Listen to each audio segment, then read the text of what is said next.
प्रिय छात्रों एवं सभी मित्रों, आप सभी का मेरे YouTube channel Uma literature academy पर बहुत बहुत अभिनंदन है। नमस्कार। तो छात्रों, आज हम पढ़ेंगे इतिहास में कार्य और कारण का संबंध क्या है। कार्य और कारण संबंध या कारण तो वाद।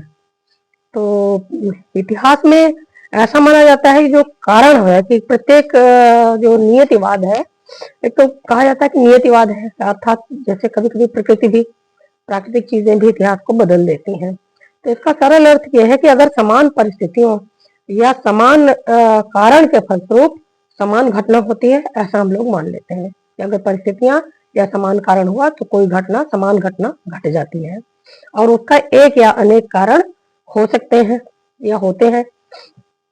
कारण शब्द लैटिन के कॉज से लिया गया है, कॉज नामक वर्ड से लिया गया है, जिसका अर्थ होता है घटनाओं के बीच जो संयोजन होता है, संयोजित संबंध होता है, उसको कॉज कहते हैं।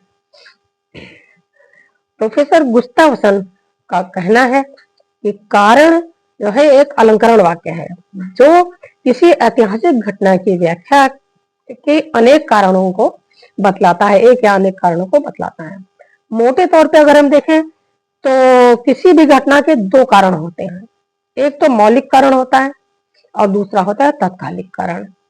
तो पहला जो मौलिक कारण होता है वो दूरवर्ती होता है, अर्थात किसी घटना के बीज उसमें बोए जाते हैं, बहुत आगे चलकर वो घटना घटती है, पहले से ही उसके बीज उसमें बो दिए जाते हैं। और जो तात्कालिक कारण होता है वो उस घटना के जो बारूद है उसमें सिर्फ माचिस का काम या दिया सलाई का काम करता है कि उसमें माचिस लगाओ और घटना घट जाए, फट जाए बारूद। उदाहरण के लिए अगर हम पहले विश्व युद्ध को, प्रथम विश्व युद्ध को देखें तो उसमें जो गुप्त संधियां हो रही थी, बहुत सालों से गुप्त संधियां हो रही थी, साम्राज्यवाद चल रहा था, सैनिकवाद चल रहा था, उग्र राष्ट्रीयता आदि के जो लक्षण देखने को मिल रहे थे, वह सब प्रथम विश्व युद्ध के मौलिक कारण के रूप में हम लोग जान सकते हैं या उन्हें गिन सकते हैं। लेकिन उसका तात्कालिक कारण क्या था? तात्कालिक कारण ऑस्ट्रिया के राजकुमार फर्डिनेंड की हत्या हो जाना था। अर्थात एक, वैसे तो बहुत सारे लोग मारे जाते हैं, मगर एक राजकुमार की हत्या हुई कि एकदम से विश्व युद्ध स्टार्ट हो गया। तो ये उसका तात्कालिक कारण था। तो इसलिए इतिहासकारों ने इतिहास में कार्य कारण के संबंधों पर कुछ सिद्धांतों का प्रतिपादन करने की कोशिश की है, जिसमें नंबर 1 दैवी योजना, नंबर 2 बुद्धिवादी सिद्धांत, नंबर 3 राष्ट्रीय चरित्र, मानवीय मनोभाव, मार्क्सवादी सिद्धांत और वैज्ञानिक सिद्धांत, ऐतिहासिक संप्रदाय और बहुलवादी संप्रदाय। ये 8 हमको छोटे छोटे सिद्धांत देखने को मिलते हैं जिनको हम समझने की कोशिश करते हैं। तो पहला दैवी योजना को देख लेते हैं। जो दैवी योजना है, यहाँ पे देखिए विश्व इतिहास में मिस्र, बेबीलोन और यूनानी जो इतिहासकार थे उन्होंने इस सिद्धांत का समर्थन किया है। तो इस सिद्धांत के समर्थक जो है महान नायकों, पुरोहितों और राजाओं के योगदान के महत्व को इतिहास में स्वीकार करते हैं। उनका कहना है कि वे जिस कारण की व्याख्या नहीं कर पाते, जैसे मान लीजिए इतिहास में कोई घटना घटी है उसके कारण की वो व्याख्या नहीं कर पाते, तो उसे ईश्वर की इच्छा कह देते हैं। यहाँ पर दैवी योजना काम कर रही थी और मानवीय मामलों में ईश्वर के इस हस्तक्षेप ने ईसाई स्वदेशवाद और आकस्मिक इतिहास लेखन को जन्म दिया कि अचानक से कोई घटना घट गई, इसमें मानव का हाथ कम था, इसमें ईश्वर का हस्तक्षेप अवश्य था। तो धर्म सुधार आंदोलन के फलस्वरूप जब इन धर्म से सुधार का आंदोलन चले और कुछ निरपेक्षतावाद आया, तो इतिहास का जो दृष्टिकोण था वह धर्म निरपेक्ष हो गया और अब देवता की अपेक्षा या ईश्वर की अपेक्षा, ईश्वर के हस्तक्षेप की अपेक्षा मानव की कृतियों पर विश्वास किया जाने लगा। अतः आजकल किसी ऐतिहासिक घटना को दैवी योजना के अंतर्गत नहीं लिया जाता है। अब सेकंड आता है बुद्धिवादी सिद्धांत, अर्थात जिसमें बुद्धि का प्रयोग हो। तो ऐसे बुद्धिवादी विद्वानों में जो लॉक है, उनका कहना है कि प्राकृतिक समाज की जो सबसे बड़ी विशेषता ये थी वो ये थी कि सभी आपस में प्रेम से रहते थे। समाज में सब एक दूसरे का सहयोग करते थे, सहकारिता से समाज चलता था और रहते थे। तो नागरिक संस्थाओं का जन्म हुआ उसके बाद। तो नागरिक संस्थाओं का जन्म मानव के अधिकारों और स्वतंत्रता की सुरक्षा के लिए हुआ है, ताकि समाज में अराजकता ना फैलने पाए। फ्रांस के दार्शनिकों ने कहा है कि ज्ञान और तर्क की विजय के फलस्वरूप इतिहास मानवीय संपूर्णता की ओर बढ़ रहा है। तो ये बुद्धिवादी लोगों के विचार थे इतिहास के विषय में। अब देखते हैं इतिहास का सिद्धांत राष्ट्रीय चरित्र।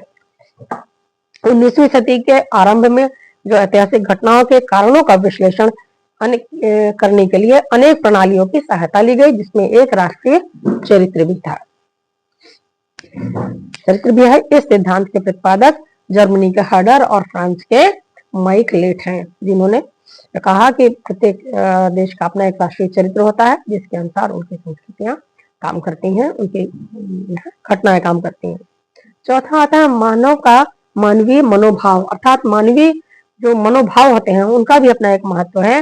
हेगेल, काम्टे और साइमन का विचार है इस विषय में कि इतिहास के निर्माण में मानवीय मनोभावों का हाथ रहा है।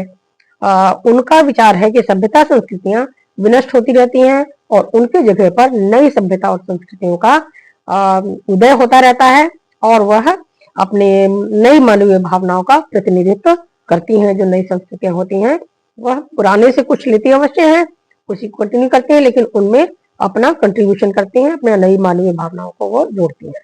ये हो गया। पांचवा है मार्क्सवादी सिद्धांत। मार्क्स को हम पहले भी पढ़ चुके हैं। अभी आपको बता दें कि माल्थस मार्क्स के पहले ही माल्थस और उसके समर्थकों ने एक भौतिकवादी सिद्धांत का प्रतिपादन किया था और आर्थिक क्षेत्र में उन्होंने कहा, माल्थस ने, कि आर्थिक क्षेत्र में मानव के अस्तित्व में जो संघर्ष है वही इतिहास होता है। कालांतर में इसी विचार को कार्ल मार्क्स ने आगे बढ़ाया, विस्तार किया, जिससे और उसने इतिहास की आर्थिक व्याख्या की। मार्क्स का कहना है कि उत्पादन के साधनों का नियंत्रक वह जो पूंजीपति है, जो उत्पादन के साधनों का नियंत्रक अर्थात जो मशीनें रखता है, जो काम करवाता है, जिसे हम पूंजीपति कहते हैं, यह सत्ता को, राज्य सत्ता को प्रभावित करता है। वह शोषक वर्ग है, अर्थात वो शोषण करता है जो मजदूरों का शोषण किया करता है। मार्क्स ने बताया कि अंत में विजय सर्वहारा अर्थात साधारण जनता की, सामान्य जनता की होगी। उसने ये उम्मीद भी रखी है कि शोषित और शोषक दोनों का संघर्ष चलता रहेगा, जिसमें विजय मजदूरों की या निम्न जो सामान्य वर्ग है उसकी होगी। छठवां आता है वैज्ञानिक सिद्धांत।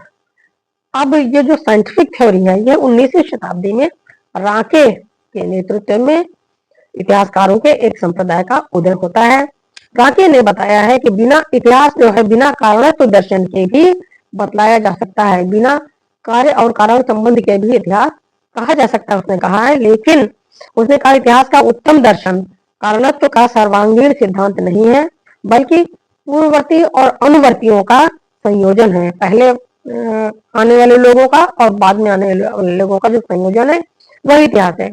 उसने कहा तो अपना ये वाक्य तो उसने दिया, लेकिन उसने पूर्ववर्ती और अनुवर्ती ऐसी किसी घटना में, ऐतिहासिक घटना की उसने कोई व्याख्या नहीं की, इसकी उसने कोई विशेष व्याख्या नहीं की जिससे उसका सिद्धांत समझ में आए लोगों को।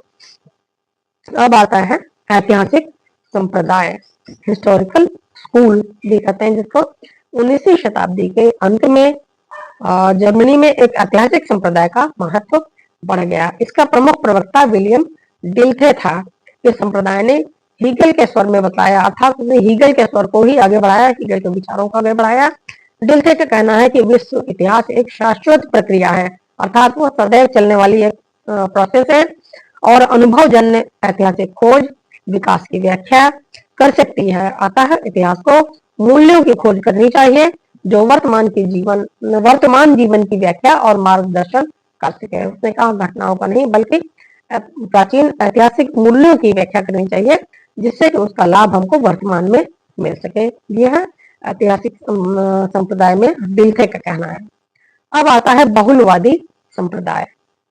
तो इस संप्रदाय ने इस विचार को अस्वीकार कर दिया है कि इतिहास महत्वपूर्ण घटनाओं और महत्वपूर्ण व्यक्तियों की उपलब्धियों का वृत्तांत है।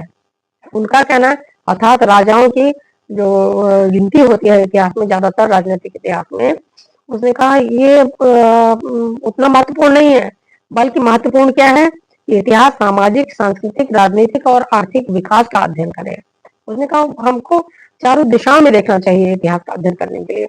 आर्थिक इतिहास भी लिखे जाए, राजनीतिक इतिहास भी लिखे जाए और सामाजिक और सांस्कृतिक इतिहास का भी लेखन होना चाहिए। तो इसका अर्थ ये होता है कि इतिहास में विकास के एक कारण की जगह अनेक कारण हो सकते हैं। इतिहास का विकास किसी एक राजनीतिक कारण से नहीं हुआ, बल्कि आर्थिक, सांस्कृतिक, सामाजिक आदि बहुत से कारण हो सकते हैं। तो ये 8 सिद्धांत हमने देखे इतिहास में। कार्य और कारण, कार्य कारण अर्थात कोई भी कार्य का कोई न कोई कारण होता है। कोई घटना घटती है, उसके मूल में एक या अनेक कारण हो सकते हैं। ये इतिहास के लिए कहा गया है। तो यहाँ पे हम देख सकते हैं कि कारणत्व की समस्या का अभी तक ठीक से समाधान नहीं हो सका। अर्थात इन सिद्धांतों के निकलने के बाद भी पूरी तरह ऐसा कोई समाधान नहीं हो सकता है जिसको सभी लोग सर्वसम्मति से स्वीकार कर सके। और कुछ इतिहासकारों का कहना है कि वास्तव में इतिहास के सभी दर्शन या सभी सिद्धांत खराब हैं। ठीक है, लेकिन ऐसा उचित नहीं होगा। इतिहास हम उनमें से किसी भी सिद्धांत को ना अपनाएं इतिहास लेखन में, यह कहना उचित नहीं होगा। बल्कि गोडचाक नामक विद्वान का एक कथन है जिससे सहमत हुआ जा सकता है। उनका कहना है कि इतिहासकार को कारण या कारणों शब्द का प्रयोग अवश्य ही करना चाहिए। उन्हें निश्चित शब्दों जैसे उद्देश्य, पर्पज क्या है, लेखन का अवसर, पूर्ववर्ती, अनुवर्ती, साधन और मूल भाव जो मोटिव है लिखने का, उसका मूल भाव क्या है, इन शब्दों का या इन सब का प्रयोग अवश्य करना चाहिए। उसे हर हाल में ऐतिहासिक घटना के कारणों पर प्रकाश डालना चाहिए। इसको इतिहासकार को हर हाल में जो भी कोई घटना घटी है उसके एक या कई कारण हो सकते हैं और उन पर प्रकाश डालने की, उसको देखने की कोशिश करनी चाहिए। ये इतिहासकार का परम कर्तव्य होता है। तो आज के लिए इतना ही। बहुत बहुत धन्यवाद। आशा है कि आप यह पाठ या ये लेसन समझ में आ गया होगा। बीए सेकेंड ईयर जो 4th सेमेस्टर के विद्यार्थी हैं उनके लिए तो ये विशेष उपयोगी है उनके सिलेबस के हिसाब से। तो वो भी इससे पूरा लाभ उठा सकते हैं। बहुत बहुत धन्यवाद। और आशा है आप लोग थोड़ा वॉच करिए। वॉच टाइम नहीं बढ़ता है, बच्चे देखते नहीं है। थोड़ा सा देखा, चलाया और बंद कर दिया, ये ठीक नहीं है। इतिहास का पाठ है, पूरा पढ़िए और उससे लाभ उठाइए। बहुत